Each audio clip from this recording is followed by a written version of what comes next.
once we get the edges sharp, then we can prep the ski, get ready for wax for the correct temperature. This is a wax for about, they got temperature ranges. This one's probably 25 degrees to 32 degrees. I'll take a bristled brush on a drill to clean the ski up before we put wax in it.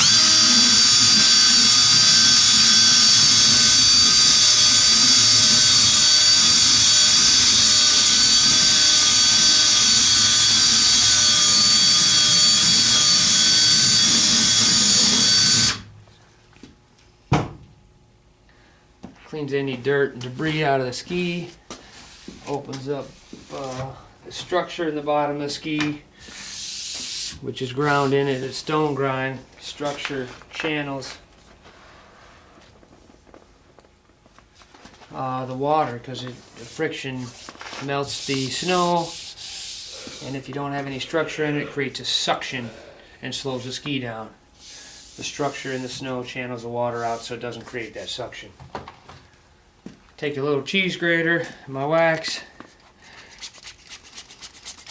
load the ski up. You never want to put a hot iron on a ski base without any wax between it. Iron also has a setting for the temperature range of the wax. Softer wax requires less heat for warmer temperatures, and the colder wax for colder temperatures, which is much harder, requires a little more heat.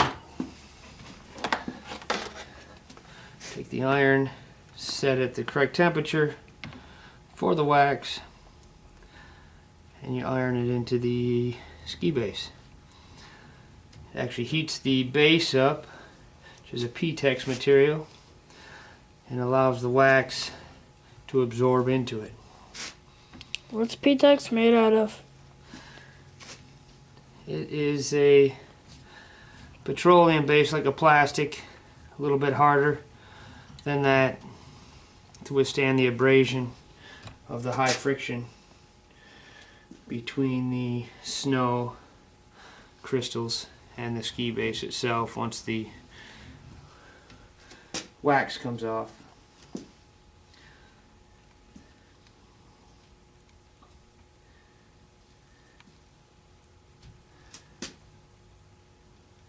Kind of go in increments so you heat the wax into the base instead of push it all off at the end.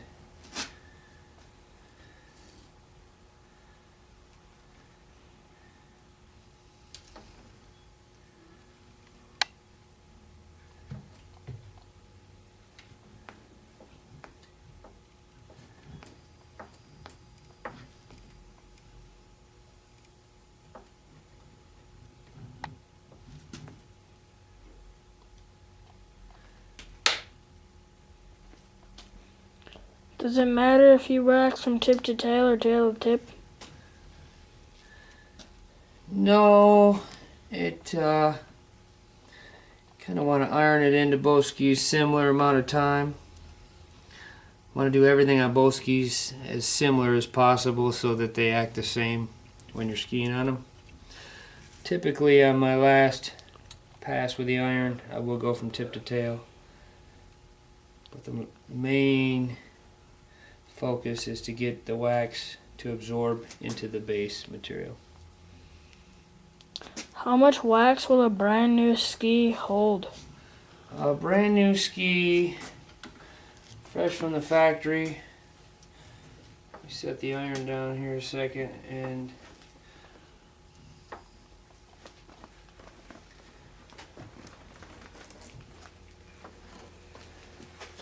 got the wax in that ski. A brand new pair of skis. Each ski will probably hold a full block in that structure. I'm not positive. I believe these are 80 grams.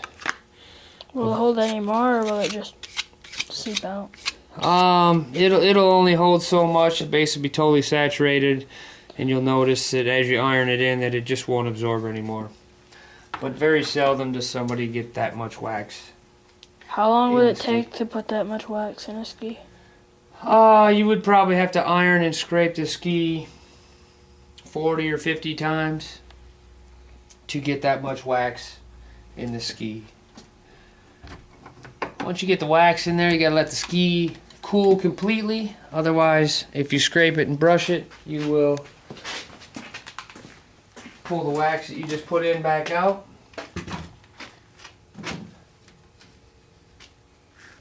This ski has been waxed and is cool. At this point, take a plastic scraper. You see the wax in the ski, you can't see much of the structure.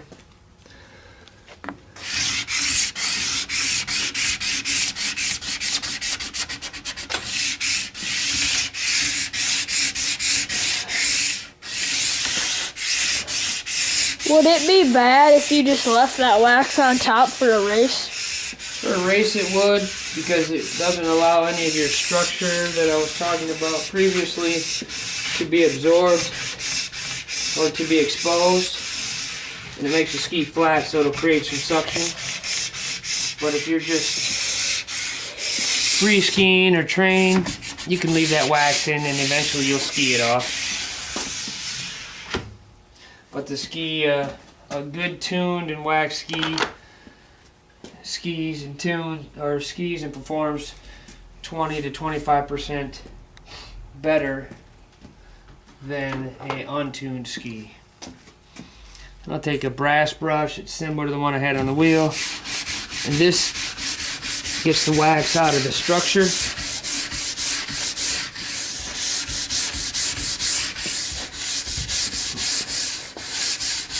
Is there anything else to put the wax in the ski with? Like if you don't have an iron on a hill? Yeah, if you're on the hill, race preparation, on the hill, because you don't have power for an iron, warmer wax it works better for. Sometimes if you brush the opposite way, any fibers that might be in the structure, you'll stand them up that way. Take a final scrape and a sharp scraper and cut those fibers off. Those fibers are something that'll slow you down. What happens when your scraper gets dull? They get dull quickly. Base is pretty hard. Scrapers are just plastic. That's a pretty new scraper. This is a tool. There's several ways you can file these edges. This has some cutters in it and basically sharpens your scraper so you have a nice fresh edge to scrape your ski with.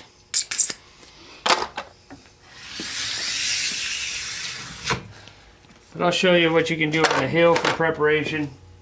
Make a cork to generate heat. You rub it on there, you take your wax, basically cran it in, put a slight layer on it.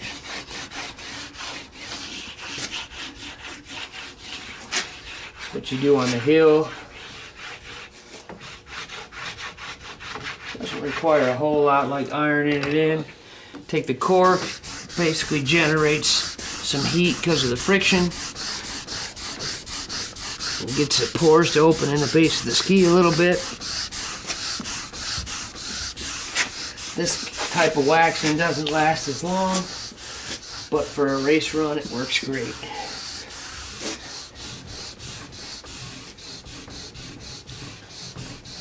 Would a ski go like a wax ski would with no wax in it, like completely dry? Will it still ski? Like what would be the difference? Well, if you get the right wax on in the right temperature range, it almost like standing on ice with a little bit of water on it. It's almost like you're dancing. So it definitely is much, much faster if you get the right wax on for the right temperature range.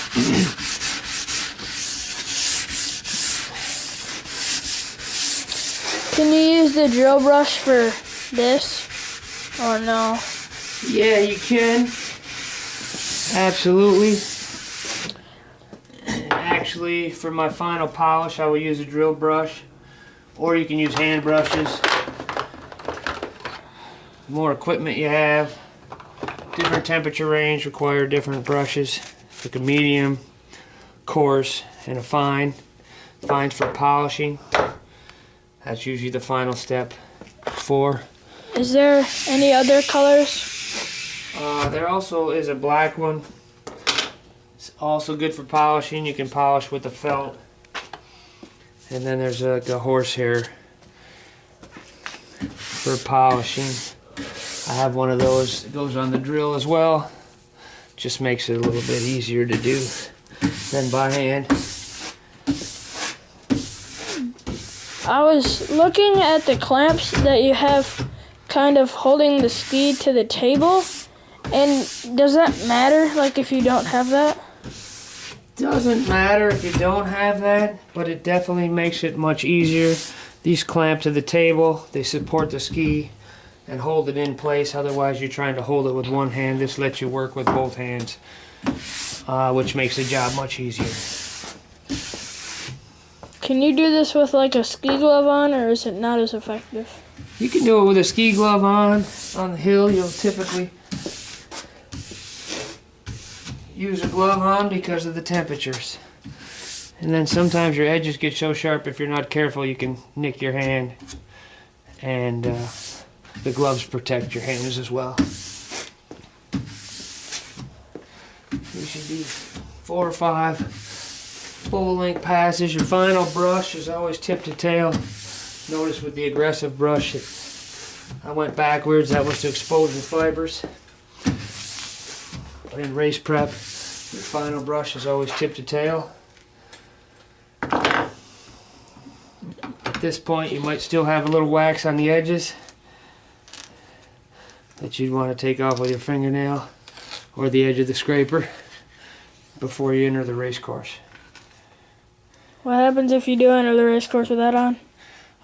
You may notice it takes a second to burn off and your skis won't Hook up? edge or hook up into the snow the way you'd like them on your first turn or two.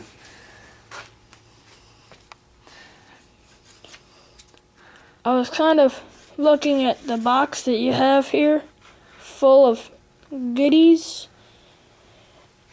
And what is all that? These are a bunch of additional scrapers.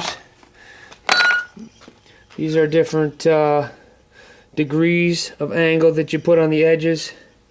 Jigs that hold the files. This is a ceramic, which is finer than what I finished with here. They're just more tools for doing the same work.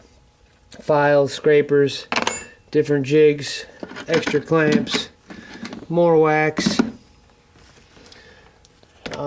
How come that one isn't in a box and the rest are?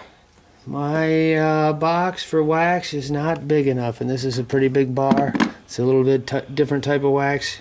Is that base prep? It's a Molly B. You can use it for a base prep as well. It's very good for wet, dirty snow. So it's a very warm wax? It can be for a very warm wax, which is the wet part of a dirty snow. But you can get old, dirty snow even when it's cooler, which it works fairly well for as well. What's this round red thing in the box? This is what they call a side wall skewer. You noticed I was running the file on the edge of the ski. There's some plastic, or the side, the structure of the ski that is in there. Now, the file doesn't cut plastic very well. What this does is it's got a little cutter on it that'll cut the plastic away from the edge so that the file won't hit the plastic, and it'll just cut the steel. And that just cuts the plastic out of the way. Kinda cool. Well, thank you, all that information and how to wax and scrape and brush skis. Hopefully that'll make you much faster on race day.